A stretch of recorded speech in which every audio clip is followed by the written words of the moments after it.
La recordamos como la prostituta perdonada por Jesús. Fue la pecadora que le limpió los pies con sus lágrimas y se los secó con sus cabellos.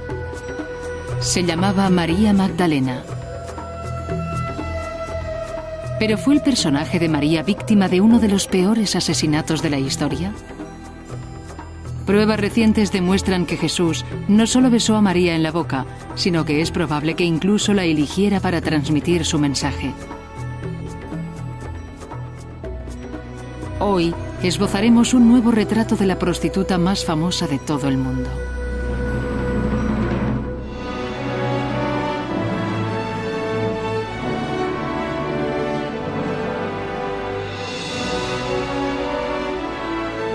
Misterios de la Biblia. La auténtica María Magdalena.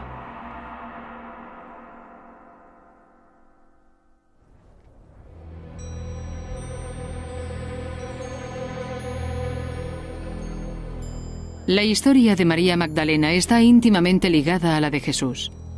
Tiene un papel protagonista en una de las escenas más poderosas e importantes de los Evangelios. Cuando los romanos crucifican a Jesús, María Magdalena está ahí, a los pies de la cruz, apoyándole en sus últimos y espantosos momentos y llorando su muerte. María Magdalena participó en el inicio de un movimiento que iba a transformar Occidente. María no solo está presente en la crucifixión, también descubre la tumba vacía y presencia la resurrección. Ella es el paradigma del verdadero seguidor de Jesús. Pero la María Magdalena que tenemos en nuestra mente, y en especial la que aparece en el arte, es bastante diferente. Suele representarse semidesnuda o como una ermitaña aislada arrepintiéndose de sus pecados en el destierro, una proscrita. Su principal vínculo con Jesús es el de la mujer que le lava y unge los pies. Pero la conocemos más como prostituta. Toda la historia de María como prostituta que sucumbe al pecado y recibe el perdón es una imagen muy poderosa de la redención, una muestra de que no importa lo bajo que uno pueda caer, la redención siempre es posible. Actualmente existen nuevas pruebas que sugieren que María Magdalena fue una mujer muy distinta de lo que creíamos que fue. ¿Quién fue la verdadera María Magdalena?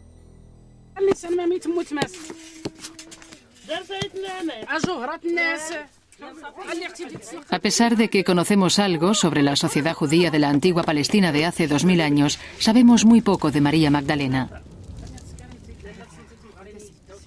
Aparece en los 4 evangelios, pero la Biblia no da detalles personales sobre su edad, su estatus o su familia.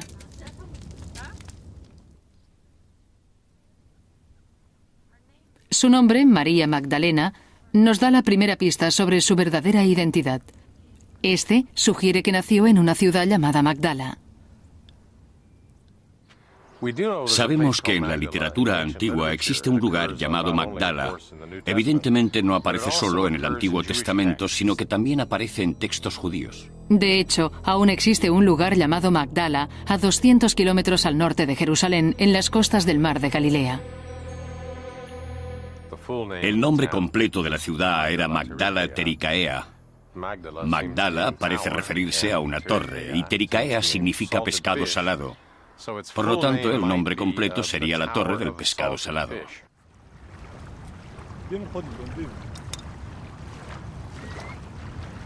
Y si el nombre de la ciudad era Torre del Pescado Salado, no es de extrañar que su actividad principal fuera la pesca.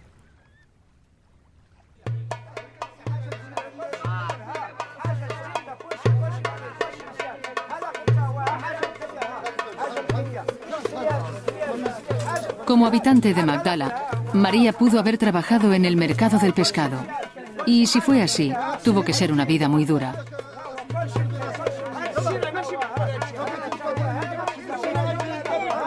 ¿Existe alguna prueba histórica que demuestre que María fue prostituta? El primer lugar donde buscamos, en la Biblia, sorprendentemente nunca menciona que lo fuera. Por lo tanto, dicha idea tuvo que surgir de otro lado, probablemente de alguna referencia hecha en un texto judío sobre la ciudad de Magdala. El texto judío sobre Magdala se llama Lamentaciones y dice que Dios juzga y destruye Magdala porque es un lugar de fornicación.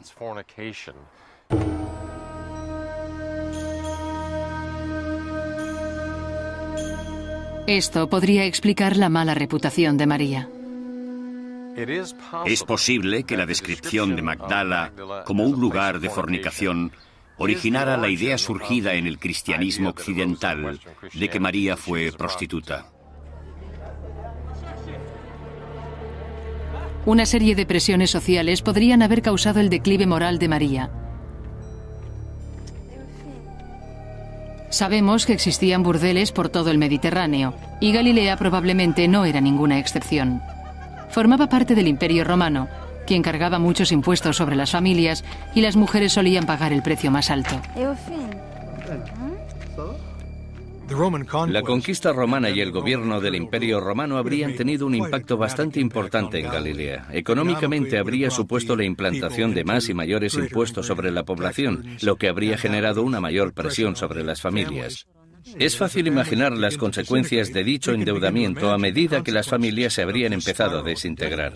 Podemos incluso imaginar que las familias mandaban a las niñas como esclavas para pagar sus deudas. Cuando las presiones fiscales eran tan duras que las familias no podían seguir pagando sus deudas, a menudo entregaban a sus hijos como esclavos. Tal vez ese fuera el destino de María Magdalena. Y una vez bajo el poder de un acreedor, de alguien que tenía el control de su vida y de su cuerpo, pensemos cuáles eran las posibilidades que tenía una mujer en la situación de María.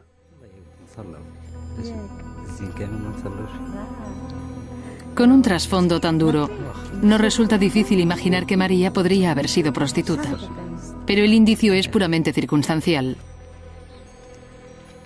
Su nombre, de Magdala, podría referirse a otra cosa completamente distinta. Simplemente que no estaba casada. Una mujer casada llevaría el apellido de su marido, pero María no lo tenía, lo que indica que era soltera. No hay nada en el limitado material que tenemos acerca de María en los Evangelios que sugiera que estuviera casada. No se la describe como viuda, ni tampoco se menciona que tenga hijos.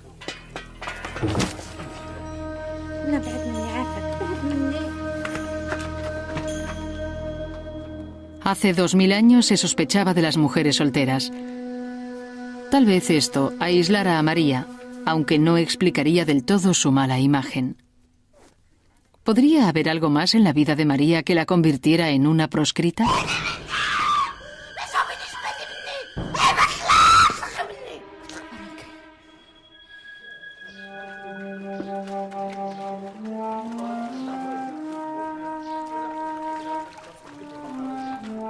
El Evangelio de Lucas nos dice que Jesús sacó a 7 demonios de María, lo que significa que estaba poseída por espíritus malignos.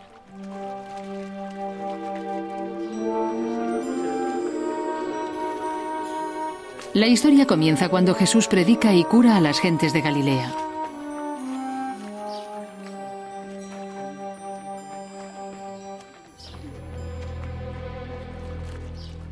A Jesús se le conocía como un exorcista. En todos los evangelios, una de las principales actividades que Jesús lleva a cabo en la renovación de Israel son los exorcismos, las curaciones y la predicación de que el reino de Dios está a nuestro alcance.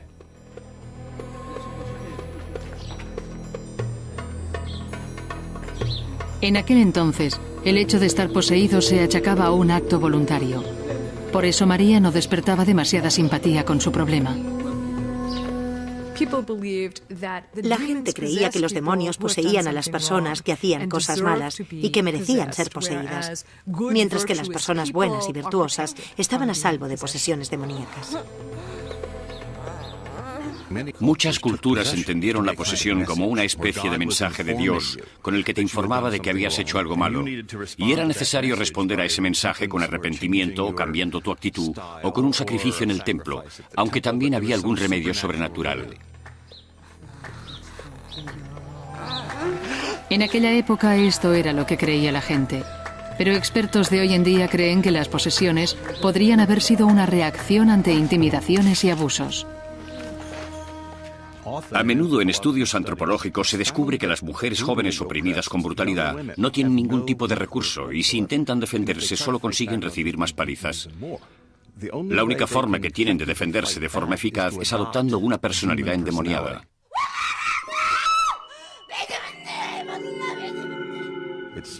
Es algo parecido a la locura como defensa, o dicho de otro modo, el demonio me hizo hacerlo. Es posible que María Magdalena luchara contra opresiones y se defendiera con personalidades demoníacas. Y si era así, esto podría explicar por qué María estaba soltera. El hecho de que estuviera poseída por 7 demonios podría explicar que no resultara una candidata a esposa probable ni atractiva para nadie. Fuera cual fuere el motivo de su posesión, según el Evangelio de Lucas, el exorcismo de María fue el catalizador que la llevó a unirse al movimiento de Jesús.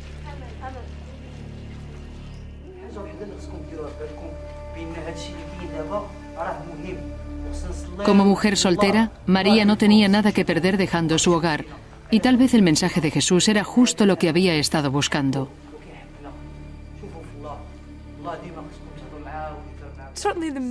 En realidad, el mensaje que se dice que predicaba Jesús es un mensaje particularmente atractivo para las personas marginadas de la sociedad. Me refiero a dichos de Jesús, como por ejemplo, los primeros serán los últimos y los últimos serán los primeros.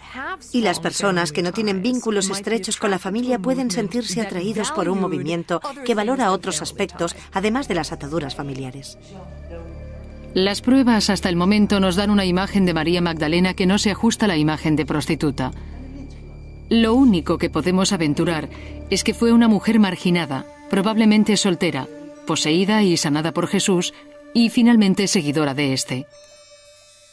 Sin embargo, la Biblia no es nuestra única fuente. El descubrimiento fortuito de libros perdidos durante mucho tiempo nos está revelando nuevos y sorprendentes aspectos de María Magdalena.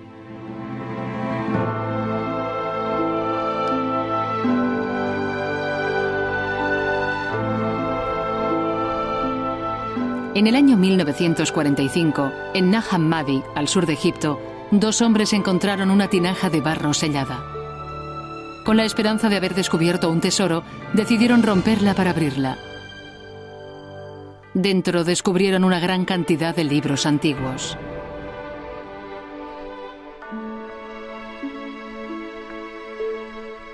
Este fue un descubrimiento tremendamente emocionante. La clase de descubrimiento con la que los arqueólogos y los historiadores del cristianismo antiguo sueñan. Nunca recibieron tanta atención como, digamos, los manuscritos del Mar Muerto. Todo el mundo los conoce, pero estos otros han resultado ser mucho más importantes para escribir la historia de los comienzos del cristianismo, porque son un auténtico arsenal de textos cristianos. Mientras que los manuscritos del Mar Muerto revelan parte de la historia judía, los libros de Nag Hammadi nos cuentan cosas sobre los primeros cristianos. Se escribieron en copto, la lengua del primer Egipto cristiano. Dado que la mayoría de los textos cristianos antiguos se habían perdido, este descubrimiento fue excepcional.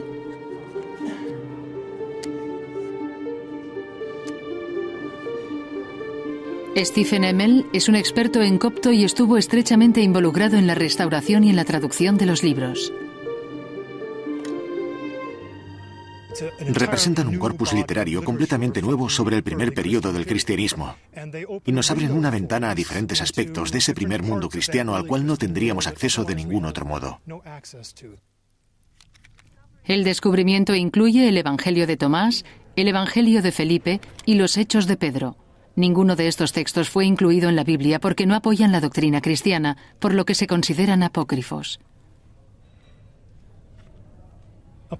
El Evangelio apócrifo es un libro del primer período del cristianismo que sí ofrece hechos escondidos y secretos. Por ejemplo, en los Evangelios del Nuevo Testamento se dice que tras la resurrección, en algunos casos, Jesús dedicó algún tiempo a hablar con sus discípulos, pero no se nos desvela demasiado sobre lo que dijo. Pues bien, en los Evangelios de Nag Hammadi es posible leer lo que dijo.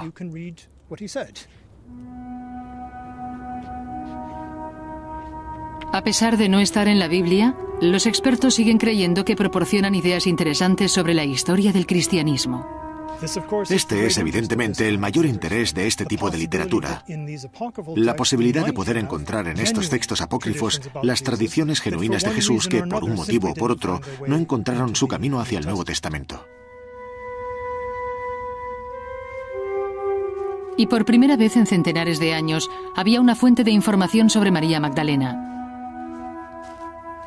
Sin embargo, estos libros también revelan algo sorprendente acerca del porqué de su presencia en el círculo de Jesús. María Magdalena aparece con frecuencia como uno de los discípulos destacados de Jesús. En algunos pasajes en los que Jesús mantiene conversaciones con sus discípulos, María Magdalena hace preguntas interesantes, mientras que los demás discípulos parecen confundidos. Ella es la única que le entiende. Esto contradice la imagen tradicional de María Magdalena, una prostituta reformada que vaga alrededor del movimiento de Jesús.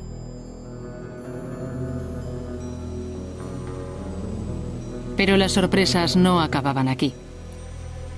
Uno de los documentos que se descubrieron en Nag Hammadi fue el Evangelio de Felipe. En él, María Magdalena es una figura clave. Este ha sido la causa de una de las afirmaciones más controvertidas que jamás se hayan hecho sobre ella. Durante su largo entierro en el desierto, algunos de los libros sufrieron el ataque de las hormigas. En este evangelio, las hormigas hicieron un agujero en un punto crucial. Esta laguna, o hueco, ha torturado a los estudiosos durante décadas. Este pasaje tiene que ver con María Magdalena porque, a pesar de que las hormigas se comieron la mitad de su nombre, dejaron lo suficiente como para que veamos claramente que trata sobre ella. María, Tamag, Da se ha perdido, y luego Lena. Por tanto, María Tamagdalena, María Magdalena. Y aquí tenemos, el Salvador la amó. La pregunta es, ¿qué viene después? Por la forma de proseguir en la siguiente página podemos restaurar parte del texto. Los discípulos preguntaron al Salvador por qué ama a María Magdalena más que a ellos. Y esto nos permite restaurar esta laguna. El Salvador la amó más que a los otros discípulos.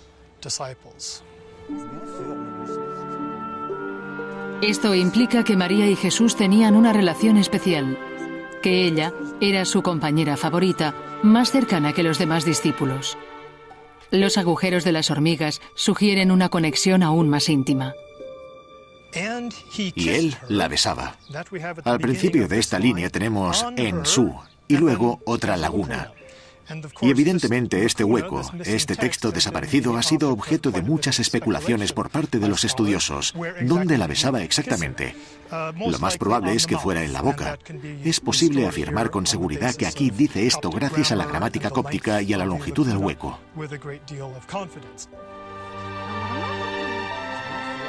Esto fue una revelación. ¿Significaría que Jesús y María eran amantes?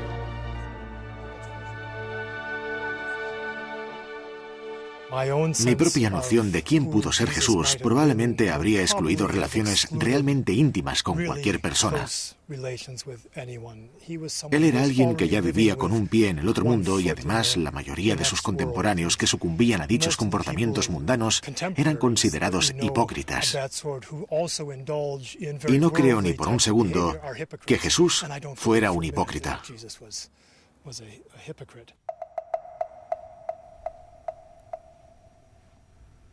Debe de haber otra explicación para el beso. Esta idea del Evangelio de Felipe, según la cual Jesús ama a María y la besa, en mi opinión, con frecuencia en la boca, es una idea que a los ojos de los lectores modernos de Occidente parece muy erótica. Pero la imagen no sugiere explícitamente sexualidad, sino la transmisión del conocimiento divino. El beso se convierte en el símbolo de una recepción íntima de la enseñanza, de la palabra de Dios, del aprendizaje real. En el Evangelio de Felipe parece que, a diferencia de los otros discípulos, María recibió lecciones privadas de Jesús. Yo diría que es muy probable que María Magdalena le oyera decir cosas que los demás no llegaron a oír. Y tal vez Jesús mantuvo estas conversaciones privadas con María porque ella era quien le entendía mejor. María Magdalena no aparece en este texto simplemente como el discípulo que Jesús amó más, sino que aparece como una figura simbólica de la sabiduría celestial. Estas historias de María como la compañera cercana de Jesús y como símbolo de la sabiduría celestial difieren completamente de la María Magdalena de la imaginación popular.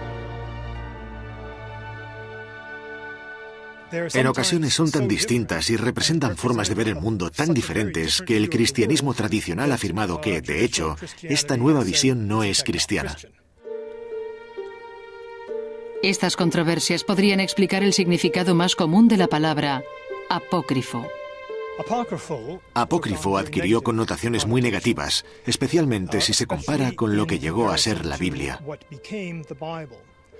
Suele significar que no debe leerse, que no debe tomarse en serio, ni considerarse verdad.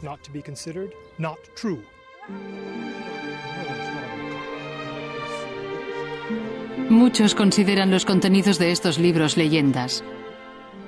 ¿Podemos creernos el Evangelio de Felipe? ¿Fue María realmente la compañera más cercana de Jesús? Existen otras pruebas que demuestran esto, y algunas de ellas aparecen incluso en la misma Biblia.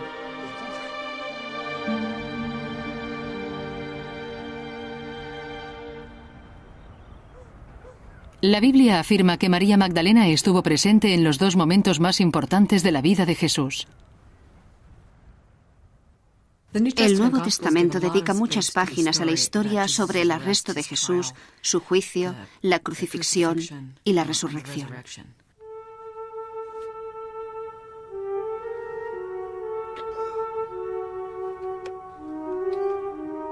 Un grupo de mujeres, incluyendo a María, estuvo presente en la crucifixión. En la crucifixión aparecen María Magdalena y otras mujeres. Los discípulos han huido empujados por el miedo. Las mujeres se han quedado con Jesús, están ahí como testigos de la crucifixión.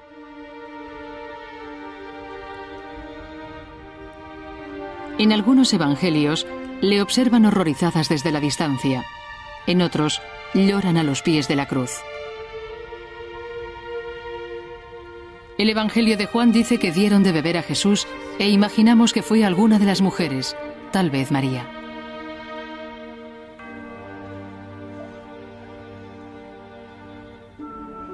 No sabemos si los romanos habrían permitido a los seguidores acudir a las ejecuciones, pero si las mujeres estuvieron ahí, debió ser una auténtica agonía soportar esta escena.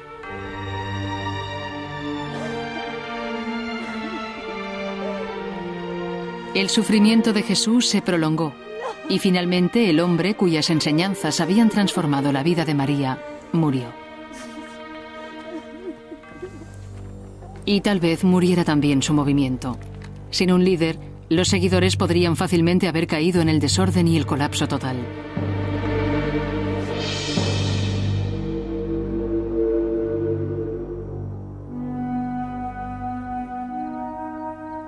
Pero los acontecimientos posteriores nos demostraron que este no fue el caso. Y entonces, según la Biblia, fue cuando María adoptó un papel protagonista.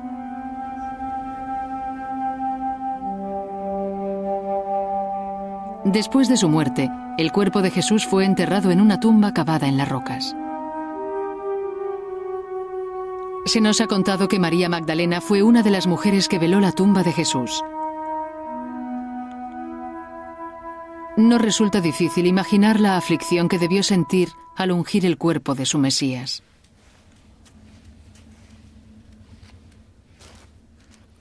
En aquellos tiempos era tradición que las mujeres judías prepararan los cuerpos para su entierro. Los cadáveres se consideraban sucios y por eso era siempre tarea de la mujer el prepararlos. María está sumida en una profunda tristeza. Ha presenciado la horrible ejecución de Jesús, tal vez arriesgando su propia vida. Pero cuando, según la Biblia, acude a la tumba, el cuerpo de Jesús ya no está allí.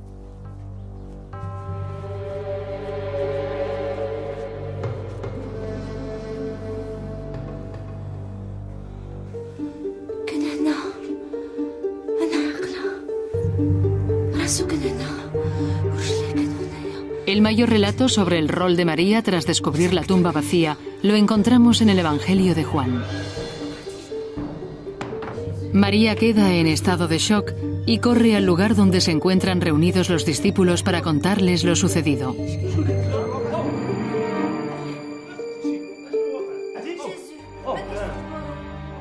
Cuando lo cuenta a los discípulos, estos no la creen, lo que, en mi opinión, refleja perfectamente su actitud en relación al testimonio de una mujer.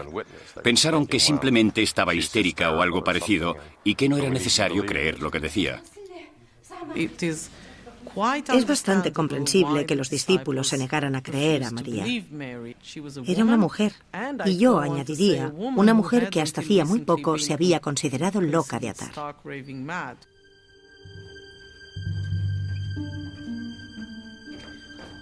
Como no cree en lo que dice, Pedro y otro discípulo cuyo nombre no se menciona vuelven con ella a la tumba para comprobar los hechos personalmente.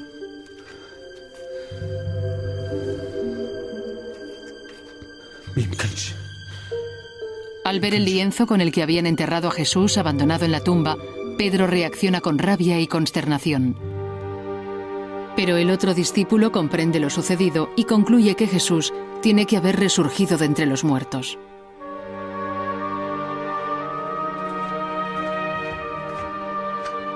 Los dos salen al exterior sin mirar de nuevo a María.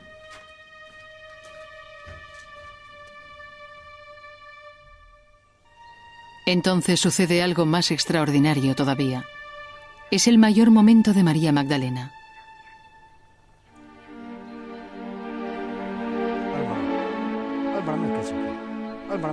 María se encuentra sola cuando alguien le pregunta por qué llora.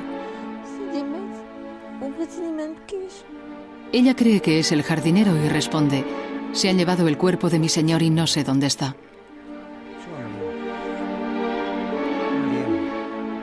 La figura pronuncia su nombre y entonces ella ve a Jesús.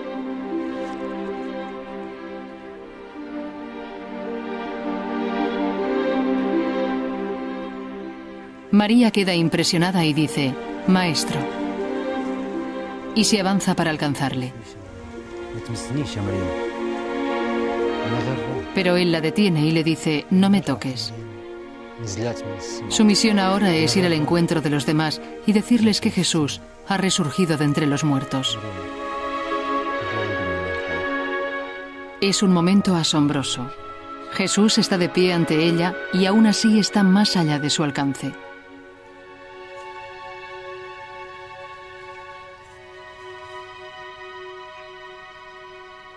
No podemos saber si Jesús realmente apareció resucitado ante ella o si María simplemente creyó verle.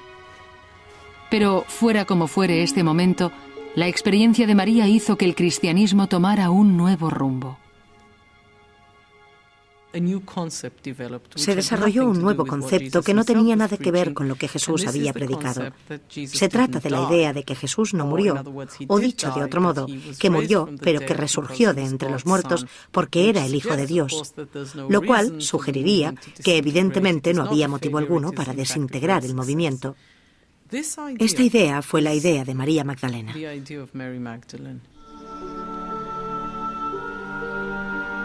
La resurrección de Jesús fue el momento crucial del cristianismo. Fue el momento en el que pasó de ser un movimiento pequeño a convertirse en una religión completamente nueva. María Magdalena fue una figura clave en esta transformación. Podrían pensar que, como mínimo, María tuvo que ser reconocida como un apóstol más, uno de los primeros misionarios que fundaron la religión, puesto que cumplía todos los requisitos explicitados en la Biblia. Y si nos fijamos en el Evangelio de Lucas, este afirma claramente que para convertirse en apóstol es necesario haber participado en la maestría de Jesús, haber presenciado su muerte y resurrección y ser capaz de salir y predicar el verdadero Evangelio que él dejó como legado. María Magdalena encaja perfectamente en este perfil. Sin embargo, este es un rol que la Biblia nunca concede a María. En ningún punto del Nuevo Testamento se menciona a María Magdalena como apóstol.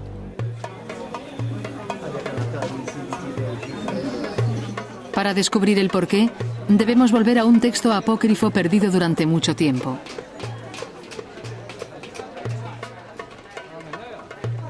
En un bazar del Cairo, en el año 1896, un estudioso alemán encontró por casualidad un antiguo y curioso papiro.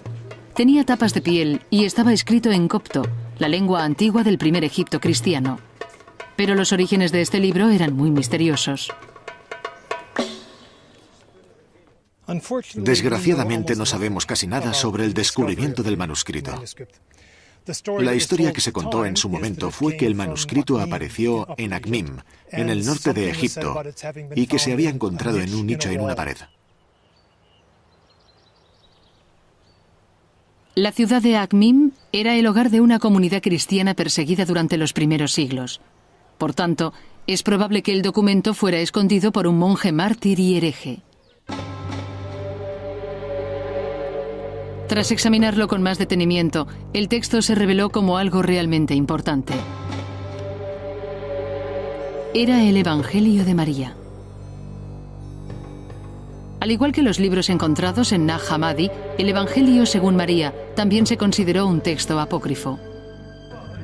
La historia que contiene empieza algo después de la resurrección. Los discípulos acaban de tener una visión de Jesús. Jesús ha animado a sus discípulos a que salgan a la calle y prediquen sus enseñanzas, pero ellos tienen miedo de hacerlo porque Él murió por ello. Y responden que si le mataron a Él, también les matarían a ellos. Y es María, y me refiero a María Magdalena, está bastante claro, quien da un paso adelante y dice: no os preocupéis, Él prometió estar con nosotros para protegernos. Por tanto, ella fue la única capaz de dar el paso y permanecer tranquila, sin sentir miedo. También afirma que fue ella quien abrió sus corazones a la bondad para que pudieran empezar a comentar las palabras del Salvador. En libros como el Evangelio de Felipe, María se presenta como un símbolo de sabiduría. Sin embargo, en el Evangelio de María, ella es la responsable y la que transmite las enseñanzas de Jesús a los discípulos. Anteriormente solo se nos había dicho que era sabia. En este Evangelio lo comprobamos nosotros mismos.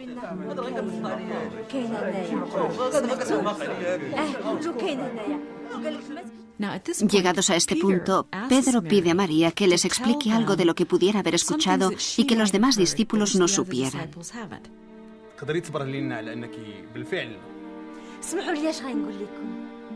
Y ella dice: sí, os diré todo lo que os ha sido ocultado. Entonces les habla de su visión de Jesús y de la conversación que mantuvo con él. De acuerdo con el Evangelio, María relata los detalles de dicha conversación que trató sobre el desarrollo espiritual y la larga vida de las almas siempre en combate contra el demonio. Sin embargo, es aquí donde surge la controversia y Andrés interviene y dice: bien, no sé qué pensaréis vosotros, pero todo esto me parece muy extraño y tengo la sensación de que nos está transmitiendo enseñanzas distintas a las del Salvador. Este fue, sin lugar a dudas, un tema de disputa. Al menos había un discípulo que dudaba de la veracidad de las palabras de María, y lo peor aún estaba por llegar.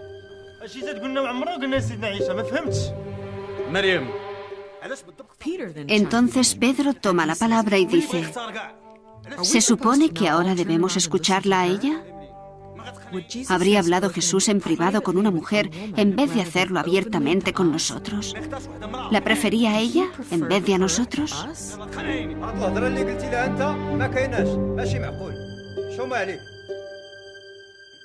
Mateo defiende a María y apacigua el ataque de Pedro contra ella.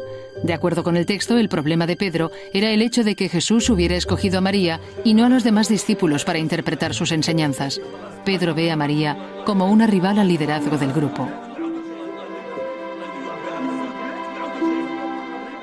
Se la describe como el discípulo que comprende realmente, o si lo prefieres, que entiende realmente lo que sucede y las enseñanzas. El texto deja claro que lo que la califica como líder del grupo es su madurez espiritual. La ironía, evidentemente, yace en el hecho que la gran mayoría ve a Pedro como el pilar sobre el que se estableció la Iglesia. Es la figura del discípulo principal, y María Magdalena, en el mejor de los casos, es una especie de figura secundaria en el reparto de personajes. Con todo, el Evangelio de María supone una contradicción tan grande a nuestra visión de María Magdalena que debemos asegurarnos de su autenticidad. Al fin y al cabo, nadie sabe de dónde salió, y a diferencia de otros textos cristianos, no existía referencia alguna a dicho texto antes de que se encontrara. Lo fascinante del descubrimiento del Evangelio de María es que no sabíamos de su existencia, no sabíamos ni siquiera el título. ¿Cómo podemos saber que se trata de un documento antiguo auténtico y no de una falsificación? Ayudaría a saber su antigüedad. Los textos cópticos son difíciles de datar con precisión.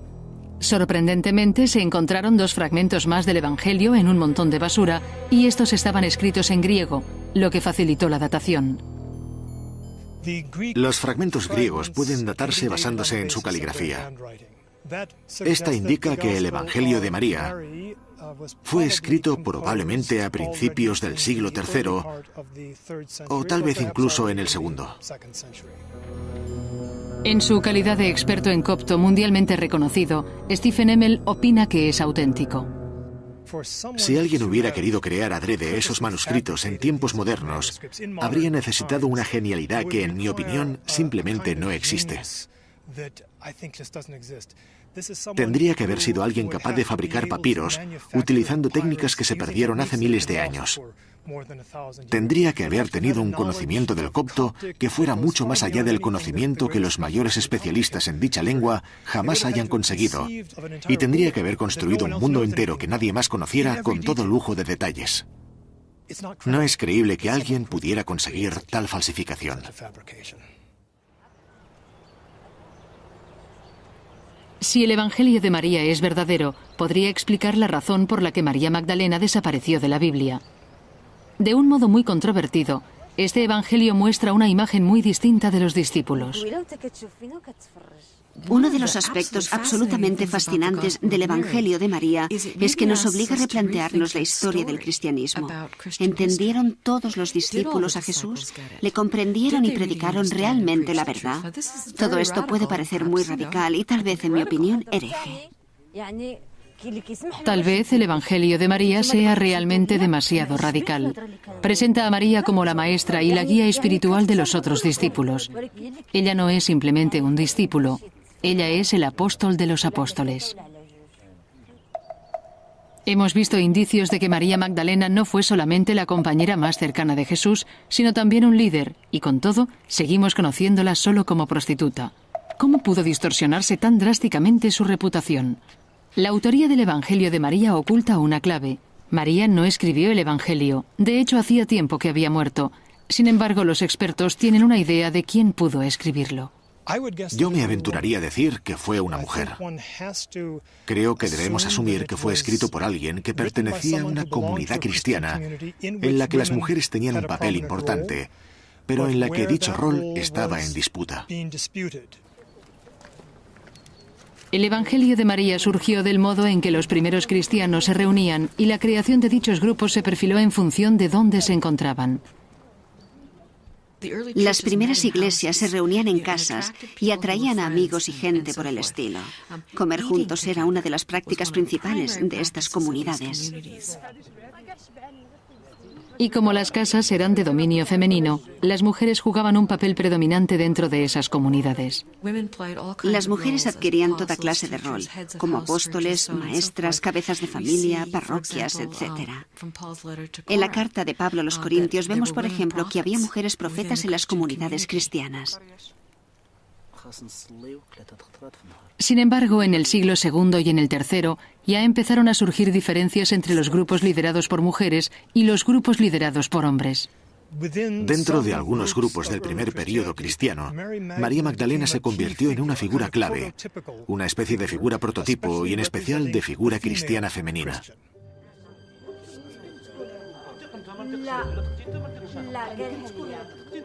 María representa a las mujeres en general en contraposición al conjunto de hombres. Y los discípulos varones a veces intentan apartarla de su compañía. Ella resiste todas las hostilidades y por extensión también las mujeres. Sin embargo, el representante de los hombres que dice no a María, por lo general es Pedro. La relación de María y Pedro llegó a simbolizar este conflicto. Hay una gran cantidad de textos cristianos del primer periodo en el que se hace patente la tensión entre Pedro y María. Esta tensión no se encuentra únicamente en los evangelios que se incluyen en el Nuevo Testamento, sino que la podemos encontrar en un gran número de fuentes cristianas de los comienzos del movimiento que no llegaron al Nuevo Testamento. A medida que las ideas que Pedro defendía fueron ganando terreno dentro del movimiento en auge, el papel de María como discípulo predominante fue perdiendo relevancia. Y a medida que la Iglesia se fue institucionalizando, se fueron expulsando a las líderes mujeres. ¿Qué pasó con María? Simplemente tuvo que ser la víctima de la lucha por el poder, la víctima de cómo se escribió la historia. ¿Y quién escribe la historia? Los hombres la escriben. En los siglos IV y V, el simple hecho de que las mujeres ejercieran el liderazgo público se consideraba herejía. Por tanto, las mujeres no podían ser ordenadas obispos, párrocos, etc. Desde ese punto de vista, María Magdalena se convierte en un verdadero problema, porque su figura puede utilizarse para validar el liderazgo de las mujeres en la Iglesia. Esta era una imagen de María que no resultaba demasiado popular entre los líderes de la creciente Iglesia en Roma. María Magdalena estaba a punto de experimentar su caída.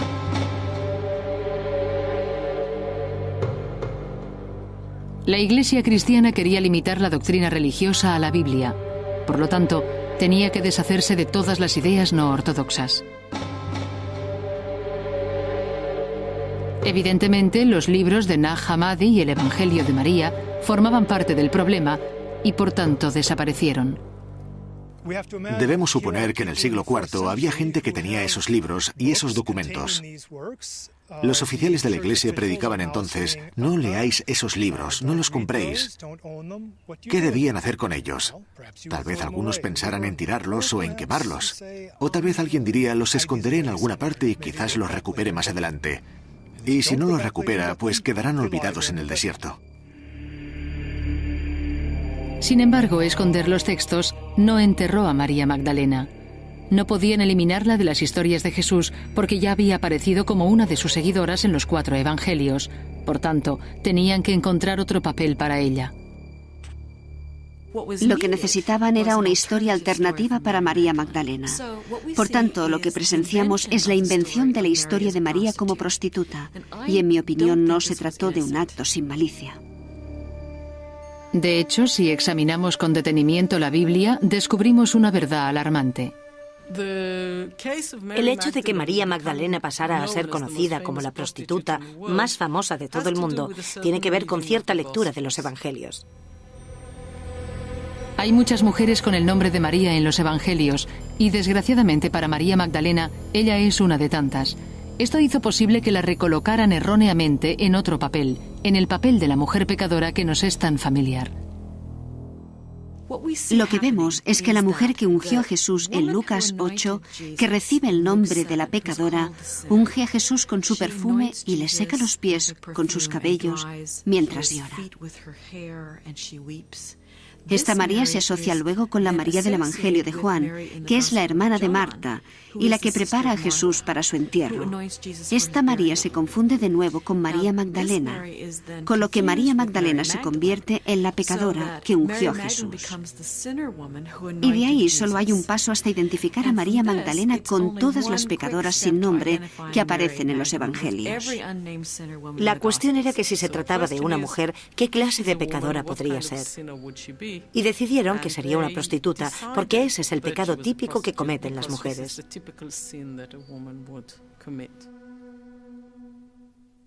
Una de las formas de insultar a una líder femenina es relacionándola con comportamientos sexuales inapropiados o con la prostitución. La transformación de María de apóstola pecadora y luego a penitente estaba en proceso. Fue en el siglo VI cuando el Papa Gregorio el Grande pudo, en un sermón, revelar cuál era la verdadera consecuencia de este punto de vista. En la Basílica de San Clemente, el Papa declaró que los 7 demonios que poseyeron a María representaban todos los pecados, aunque luego se arrepintió y transformó todos sus pecados en virtudes.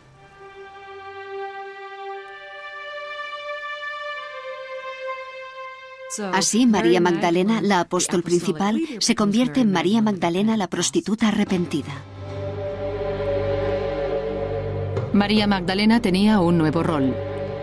La cada vez más poderosa Iglesia animaba a los que se convertían a la fe cristiana a confesar sus pasados pecaminosos, y María era el modelo ideal para ello. Se convirtió en una figura muy importante porque podían utilizarla para demostrar que las mujeres necesitaban arrepentirse, que el pecado de la mujer era sexual, y para compararlas con la Virgen María. Se convirtieron, junto con Eva, en la base para la comprensión de las mujeres y de la sexualidad femenina en Occidente. En su papel de penitente, María Magdalena seguía teniendo muchos seguidores leales. Pero desgraciadamente su reinvención como pecadora dejó una astilla clavada en su nombre. Afirmar que es prostituta no es una afirmación positiva, ni siquiera en una tradición en la que la penitencia se considera algo muy importante y en la que el arrepentimiento se ve como algo que deberían experimentar todos los seres humanos. La Iglesia Católica añadió un día en el santoral con el nombre de María y también le dedicó iglesias. Pero siempre fue el santo que representó el arrepentimiento. Tal vez sea el momento de revisar el legado de María. Deberíamos recordarla no solo como una seguidora de Jesús, ni como alguien que tuvo una visión de Jesús, sino como alguien que probablemente fue el líder de los inicios del movimiento cristiano. Creo que también deberíamos recordar la historia sobre cómo la convirtieron en prostituta, porque esa historia puede enseñarnos mucho de muchas formas, pero no es ella. Deberíamos verla como alguien que jugó un papel muy importante en el movimiento de Jesús. Debemos tener en cuenta que fue testigo de la crucifixión y de la resurrección. Ella y otras mujeres estuvieron con él desde el principio, y más adelante fue la figura opuesta a Pedro. Suponemos que fue una figura tan importante como los otros 12. María Magdalena pudo en algún momento ser tan relevante como los otros apóstoles, aunque nunca ocupó el lugar que le pertenecía entre ellos, ni como creen algunos expertos, gozó de la credibilidad que merecía.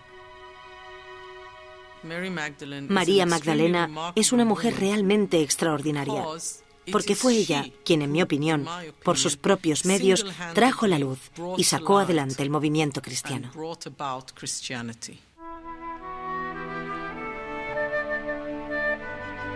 En 1969, la Iglesia Católica reconoció que María Magdalena había sido injuriada. Retiraron la etiqueta de penitente de su santo, pero aún así, todavía hay muchos que la conocen como prostituta. La campaña contra María Magdalena empezó hace tantos siglos que ahora resulta difícil reclamar la verdad. Sin embargo, tal vez algún día esta extraordinaria mujer sea reconocida por lo que realmente fue, una de las fundadoras de la fe cristiana.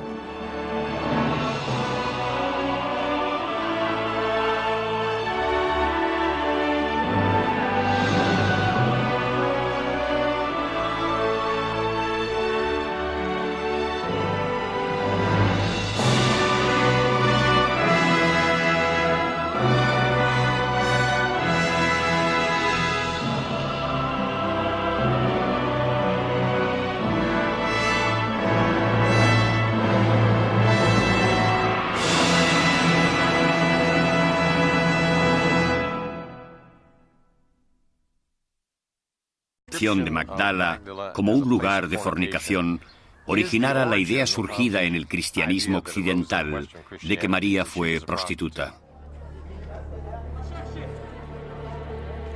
Una serie de presiones sociales podrían haber causado el declive moral de María.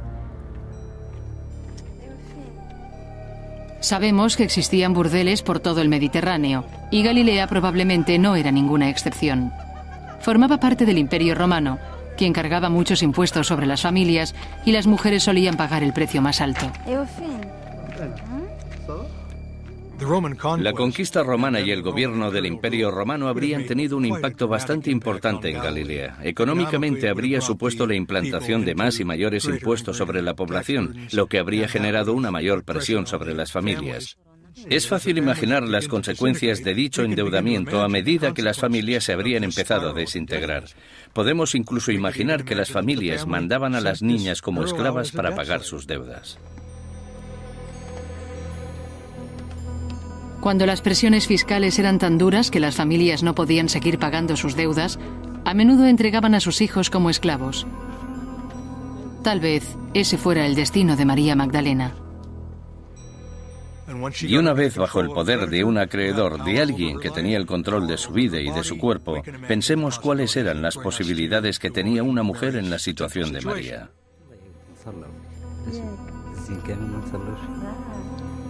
Con un trasfondo tan duro, nos resulta difícil imaginar que María podría haber sido prostituta.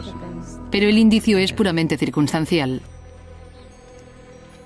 Su nombre, de Magdala, podría referirse a otra cosa completamente, sino que también aparece en textos judíos. De hecho, aún existe un lugar llamado Magdala a 200 kilómetros al norte de Jerusalén, en las costas del mar de Galilea. El nombre completo de la ciudad era Magdala Tericaea. Magdala parece referirse a una torre y Tericaea significa pescado salado. Por lo tanto, el nombre completo sería la torre del pescado salado.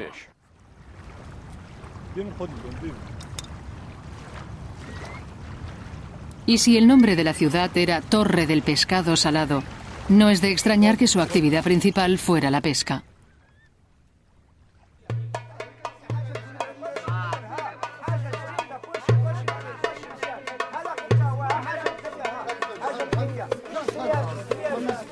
Como habitante de Magdala, María pudo haber trabajado en el mercado del pescado.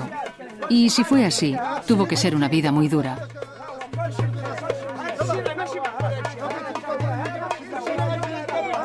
¿Existe alguna prueba histórica que demuestre que María fue prostituta? El primer lugar donde buscamos, en la Biblia, sorprendentemente nunca menciona que lo fuera. Por lo tanto, dicha idea tuvo que surgir de otro lado, probablemente de alguna referencia hecha en un texto judío sobre la ciudad de Magdala. El texto judío sobre Magdala se llama Lamentaciones y dice que Dios juzga y destruye Magdala porque es un lugar de fornicación.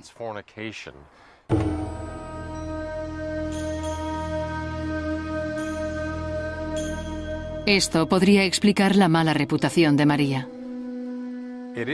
Es posible que la descripción. La recordamos como la prostituta perdonada por Jesús.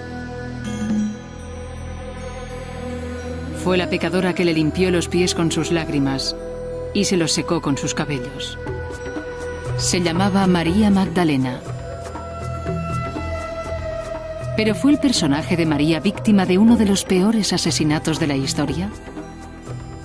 Pruebas recientes demuestran que Jesús no solo besó a María en la boca, sino que es probable que incluso la eligiera para transmitir su mensaje. Hoy esbozaremos un nuevo retrato de la prostituta más famosa de todo el mundo.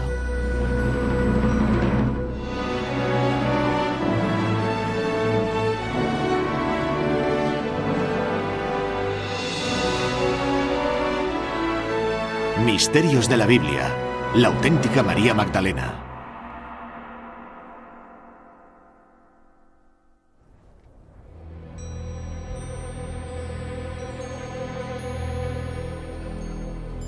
La historia de María Magdalena está íntimamente ligada a la de Jesús. Tiene un papel protagonista en una de las escenas más poderosas e importantes de los Evangelios. Cuando los romanos crucifican a Jesús, María Magdalena está ahí, a los pies de la cruz, apoyándole en sus últimos y espantosos momentos y llorando su muerte. María Magdalena participó en el inicio de un movimiento que iba a transformar Occidente.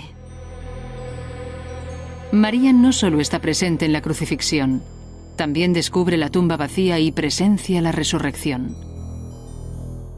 Ella es el paradigma del verdadero seguidor de Jesús. Pero la María Magdalena que tenemos en nuestra mente, y en especial la que aparece en el arte, es bastante diferente. Suele representarse semidesnuda o como una ermitaña aislada arrepintiéndose de sus pecados en el destierro, una proscrita.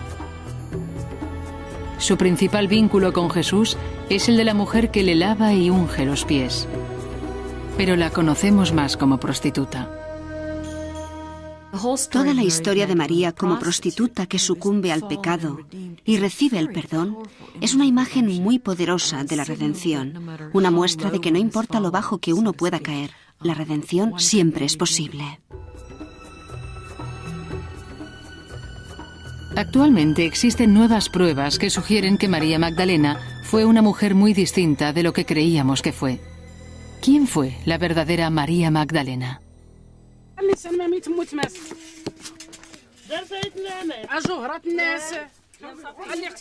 A pesar de que conocemos algo sobre la sociedad judía de la antigua Palestina de hace 2000 años, sabemos muy poco de María Magdalena. Aparece en los 4 evangelios, pero la Biblia no da detalles personales sobre su edad, su estatus o su familia.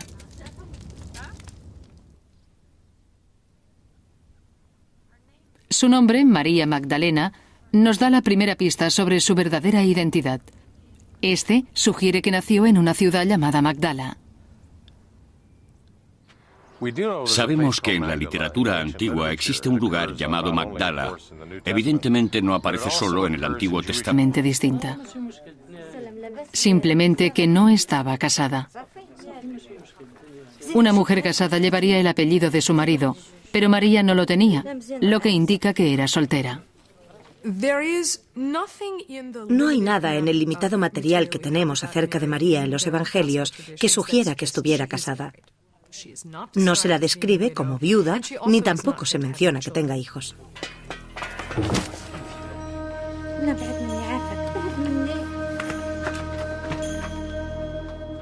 Hace 2000 años se sospechaba de las mujeres solteras.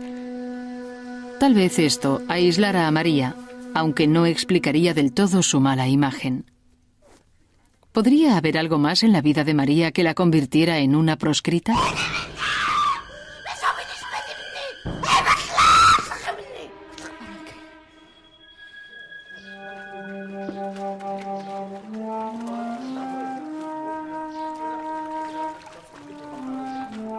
El Evangelio de Lucas nos dice que Jesús sacó a 7 demonios de María, lo que significa que estaba poseída por espíritus malignos.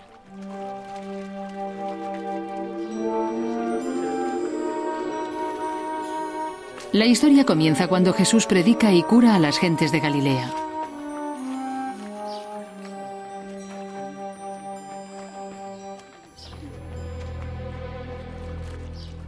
A Jesús se le conocía como un exorcista. En todos los evangelios, una de las principales actividades que Jesús lleva a cabo en la renovación de Israel son los exorcismos, las curaciones y la predicación de que el reino de Dios está a nuestro alcance.